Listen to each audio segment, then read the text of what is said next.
Hello नमस्कार। आज का मैच जो मुंबई इंडियंस और गुजरात जायंट्स के बीच में जो हुआ, उस मैच को देखने के बाद मैं आपसे एक बात कहना चाहता हूँ जो मेरे दिल में कसक की तरह बैठी हुई है। पहली बात, रोहित के साथ जिस तरीके का व्यवहार हुआ है और जिस तरीके की उसके साथ गड़बड़ी की गई है, वो साफ तौर पर स्टेडियम में दिख रही थी। और वो क्या थी, ये आप सब ने देख भी लिया होगा, वैसे बताने की जरूरत नहीं है मुझे, पर मेरा दिल बहुत तगड़े तरीके से टूटा है। उसको जिस तरीके से हार्दिक पांड्या ने बिहेव किया है, इतने सीनियर खिलाड़ी को, लेजेंड खिलाड़ी को, जिसके नाम ऐसे ऐसे रिकॉर्ड है जो इंसान सपने में भी नहीं सोच सकता वो ऐसा रिकॉर्ड बना सकता है। जिस बंदे के नाम वनडे क्रिकेट में 4 दोहरे शतक हो, 11,000 रन वनडे में बनाता हो, T20 में हाईएस्ट रन रन टेकर हो, टेस्ट मैच में आते टेस्ट मैच में लोग आगे कह रहे थे कि रोहित शर्मा कुछ नहीं कर पाएगा। रोहित शर्मा ने आके वहाँ भी प्रदर्शन किया अच्छा। उसका औसत वहाँ भी 44 से ऊपर का औसत है उसका। वनडे में उसका 45 के आसपास का औसत है। और T20 में भी उसका अच्छा खासा औसत है। और अगर उसका मैं टोटल अगर रिव्यू लगाई जाऊँ तो रोहित शर्मा का रिकॉर्ड आज के वर्ग में देखी जाए तो विराट कोहली के बाद अगर टीम में इस समय अगर देखी जाए तो रोहित शर्मा ही है। विराट कोहली का उससे बेटर मानते हैं, पर मेरी नज़र में हिटिंग पोजीशन में अगर देखी जाए उससे बेटर, रोहित शर्मा से बेटर कोई खिलाड़ी नहीं है।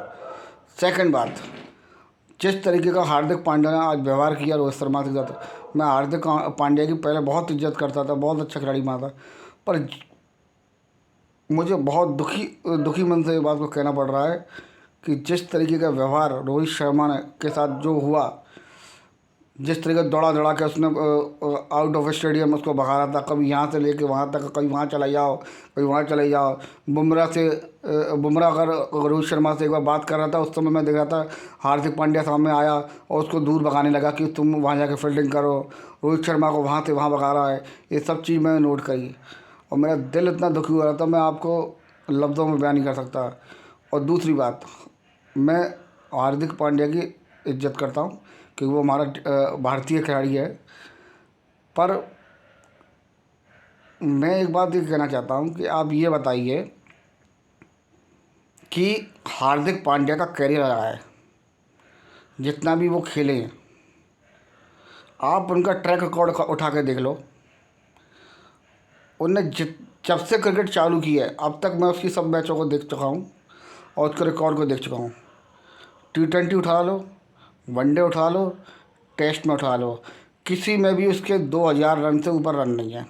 पहली बात, जिस खिलाड़ी के पूरे क्रिकेट करियर में 2,000 रन से ऊपर तीनों फॉर्मेट में ऊपर ना हो तो किस हिसाब से तो वो लेजेंड हो गया। पहली बात। अब आ जाओ उसकी बॉलिंग पे। बॉलिंग में उसका रिकॉर्ड लो, बॉलिंग में उसका रिकॉर्ड 30 से ऊपर की उसकी औसत है। पहली बात, बॉलिंग में 30 से ऊपर जिस बॉलर का रिकॉर्ड होता है वो बॉलर अच्छा नहीं होता है। मैं अगर गलत कह रहा हूँ तो मैं आप सबसे क्षमाचन मांगूंगा। जो मैं ट्रैक रिकॉर्ड है तो बोलता हूँ। और पहली बात, उसको मेरे ख्याल से 7 से 7 साल तो कम तकरीबन हो गए उसको क्रिकेट में, हार्दिक पांड्या को 7 से 8 साल। और मैं गारंटी अगर इस बात को कह सकता हूँ कि उसने आधी से ज़्यादा क्रिकेट, मतलब 60% क्रिकेट उसने इंजरी में निकाली है। जो बंदा इतनी अच्छी फिटनेस होने के बावजूद भी अगर आधी क्रिकेट से ज़्यादा क्रिकेट अपनी जो क्रिकेट है उसको इंजरी में निकाल रहा है, तो उस खिलाड़ी पे आप कैसे विश्वास कर सकते हो? मुझे तो ये बताओ आप उस खिलाड़ी को किस लिहाज से तो ऑलराउंडर कह सकते हो? मुझे तो अब तक ये बात नहीं समझा तो वो किस हिसाब से ऑलराउंडर है। ऑलराउंडर कैसे कैसे कह सकते हो उसको ऑलराउंडर? 10 मैच खेला, 10 में से 4 में विकेट ले लिए, 6 में विकेट ले लिए, पेट्रा बुधा से उसको बॉल रखोगे आप? 10 मैच में से 4 में चल रहा है, 6 में फेल रहा है, उसको कहोगे आप क्रिकेटर? अब बताता हूँ मैं, हार्दिक पांड्या देश विरोधी है। मैं ये कहना नहीं चाहता शब्दों को, पर मुझे अब ये शब्द कहने पड़ रहे हैं। वो इसलिए कहने पड़ रहे हैं कि वो एक देश विरोधी खिलाड़ी है। जो खिलाड़ी अपने भारत का सगा नहीं, तो वो एक, ये क्या कहूँ मैं, मुंबई इंडियंस की फ्रेंचाइजी का क्या सगा होगा वो। आप ये पूछोगे, आप अब मुझसे ये पूछोगे भारत का सगा वो तो भारतीय भारतीय का सगा तो है वो, कौन नहीं हो सकता वो। पहली बात, जो इंसान जो इंसान इंजरी से लौट रहा है, तो उसको ये सोचना चाहिए कि उसको ऊपर से अगर ऑर्डर आए कि आपको रणजी मैच खेलना चाहिए, अपनी प्रैक्टिस से अपनी क्रिकेट को सुधारना चाहिए, तो उन्होंने क्या गलत कहा भाई। ये तो वही वाली बात हो गई, वो क्या कहते हैं वो पहलवानी वाली बात, कि हम लोअर खिलाड़ियों से मैच नहीं खेलेंगे, हम तो डायरेक्ट ओलंपिक में या उसमें जाएंगे। ये सब वो वाली बात हो गई। तो इस तरीके से खेल भावना को ख़राब करना, ये मेरे हिसाब से बिल्कुल गलत है। खिलाड़ियों को हमेशा पैसे के पीछे पैसा तो अपने आप आएगा, शोहरत अपने आप आती है इंसान के पास, अगर वो सही तरीके से देश के लिए खेले तो। और रोहित शर्मा जैसा, मैं कह रहा हूँ, मेरी हिस्ट्री में अगर मैं देखी जाए तो मुझे क्रिकेटर में अगर दो ही खिलाड़ी अच्छे लगे, एक वीरेंद्र सहवाग, एक रोहित शर्मा। जिस बेखौफ तरीके से ये बल्लेबाजी करते हैं दोनों खिलाड़ी, मैं इनका ताउम्र से कायल हूँ। सचिन तेंदुलकर है अपनी जगह, पर उसको उनको बदनामी भी इस हिसाब से मिली है कि पूरी टीम एक खिलाड़ी पर निर्भर होती है। वो आउट होते थे सचिन जी, तो पूरी टीम बिखर जाती थी।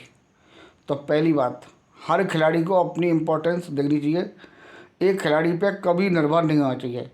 रोहित शर्मा को जिस राउंड पे भेजा गया उसने उस राउंड का सम्मान किया। वो जब से क्रिकेट खेला उसके एक एक मैच मैंने देखे हैं, जब अगला बंदा शुरुआत में आता है, जीरो पे आउट जाता है, उसको धीरे धीरे वो पिकअप होता है, उसको कभी 7 में डाउन पर उतारते हैं वो कुछ नहीं कहता है, छठे डाउन पर उतारते हैं वो कुछ नहीं कहता है, 5 पे उतारते हैं वो कुछ नहीं होता है, फिर उसको ओपनिंग पर उतारा जाता है, वो ओपनिंग पे भी आता है। शुरुआत में नहीं चलता है, थोड़ा बहुत परफॉर्मेंस उस हिसाब से नहीं हो पाती है, पर धीरे धीरे धीरे वो अपना प्रदर्शन से पूरे देश का नाम रोशन करता है रोहित शर्मा, पहली बात। और बात रही अब मैच की, मैच में आपने देखा, मैच में आपने सब देखा कि जिस हिसाब से कप्तानी, मैं हार्दिक पांड्या की बुराई नहीं कर रहा हूँ, पर जिस हिसाब से कप्तानी रोहित शर्मा करते हैं, हार्दिक पांड्या उसके पैरों की धूल भी नहीं है। आप मानो या मत मानो, वो लेजेंड क्रिकेटर है जिसके नाम ऐसे ऐसे रिकॉर्ड है। मैं चैलेंज कर रहा हूँ पूरे वर्ल्ड क्रिकेट में, कोई भी उसका रिकॉर्ड आज की तारीख में तोड़ जाए तो मैं उसकी टांगों के नीचे निकल जाऊँ। और वो रिकॉर्ड खाली अगर मुझे भविष्य में अगर देखने को मिल रहा है जो तोड़ सकता है, जिससे मुझे पूरी उम्मीद है, वो दो खिलाड़ी हैं, यशस्वी जायसवाल और शुभमन गिल।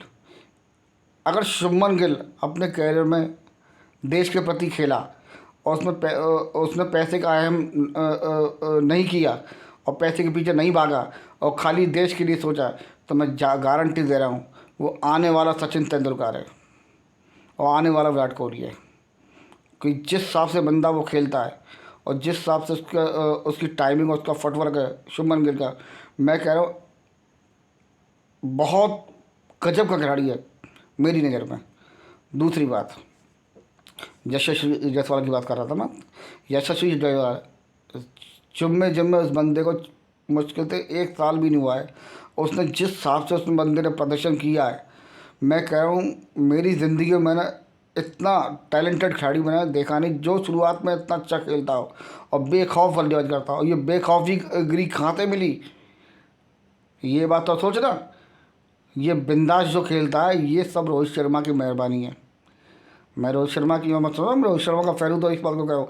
मैं शुरुआत में हार्दिक पांड्या का भी बहुत फैन हुआ करता जब उतना अच्छा करके खेलता था।